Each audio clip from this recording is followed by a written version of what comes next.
బంగ్లాదేశ్లో వాళ్ళని భారతదేశంలో ఉండనియండి అని చెప్పేవాడినల్లా సరే కర్రతో కొట్టినా పర్లేదు, లేదా పొడిచి పారేసినా పర్లేదు, చంపి పాడేసినా పర్లేదు.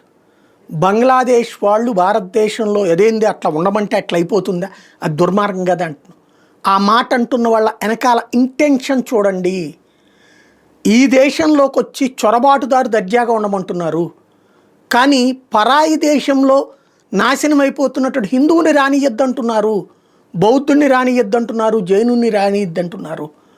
మరి అలాంటి కుచ్చితపు బుద్ధున్నోడు రేపు పొద్దున నిన్ను నన్ను బతకనిస్తాడా? రేపు పొద్దున పాకిస్తానోడు బంగ్లాదేశోడు జట్టు కట్టి ఈ దేశం మీదకి దండయాత్ర చేస్తే సరిహద్దు రాష్ట్రాల్లో ఉన్నటువంటి అనేక ప్రాంతాలు ఇప్పటికే వాళ్ళ చేతుల్లోకి వెళ్ళిపోయినాయే. పాత బస్తీలో నీకు దిక్కు లేదే, చివరికి పొద్దుటూరులో పూజలు చేసుకోవాలంటే వాళ్ళ పర్మిషన్ తీసుకోమని చెప్తున్నారే. లేదు ఇంకొక చోట ఎక్కడైనా సరే ఇప్పుడు హిందువుకే దిక్కులేని బతుకులు అవుతున్నాయే. అయినా సరే ఇంకా లేదు. ఈవిడెవరో బంగ్లాదేశ్కి సంబంధించి ఈవిడ పేరేంటిది, సయ్యదా హమీద్ అట, కాంగ్రెస్ ప్రభుత్వంలో ప్లానింగ్ కమిషన్ సభ్యురాలు.